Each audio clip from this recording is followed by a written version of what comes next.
इंशाल्लाह ये फिलहाल 2 दिन चलेगा।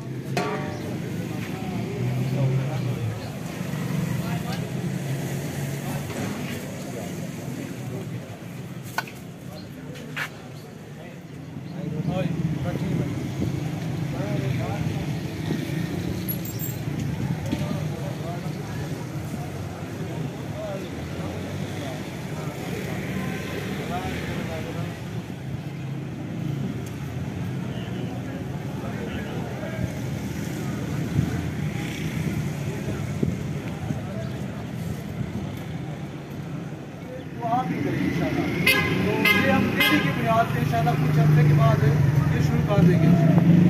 बहुत शुक्रिया आपका। खाना में इस भाई को खाना चाहिए, रोटी चाहिए, वाफड़ा हमारे पास मौजूद है, इंशाल्लाह सबको मिलेगा।